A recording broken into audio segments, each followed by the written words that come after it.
جہلم شہر کے وسط میں واقع سکھوں کی عبادت گاہ گردوارہ بھائی کرم سنگھ قیام پاکستان کے بعد عدم توجہ کا شکار رہا۔ گردوارے کی خستہ حال عمارت کی تعمیر نو اور رونقیں بحال کرنے کے لیے حکومت پنجاب کی جانب سے تقریب کا اہتمام کیا گیا۔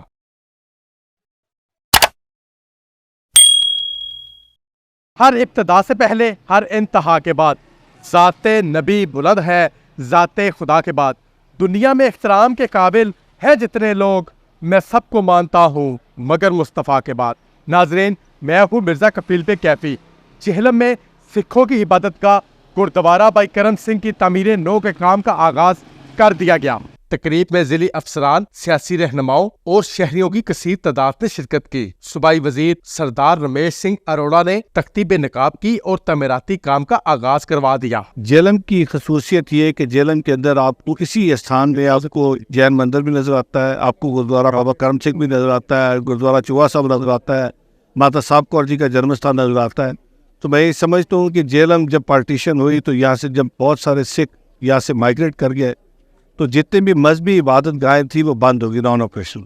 تو یہ پہلی مذہبی عبادت گاہ ہے جو کھلنے جا رہی ہے، اور میں سمجھتا ہوں اس کی ریسٹوریشن کنزرویشن سے ایک بہتری آئے گی۔ تقریب میں مقررین نے شرکاء سے خطاب کر کے گردوارہ بھائی کرم سنگھ کی تاریخی اور سکھ مذہب اہمیت کو اجاگر کیا۔ تقریب کے میزبان کامران لشاری نے گردوارہ بھائی کرم سنگھ کی بحالی کو پاکستان کے لیے اعزاز قرار دے دیا۔ یہ 1.5 سے 2 سال کا پروجیکٹ ہے اور اس میں اتنے اچھے منصوبے ہیں، اور جو ریلیجس ایریا ہے اس کو بالکل 100% اسی طرح برقرار رکھا جائے گا۔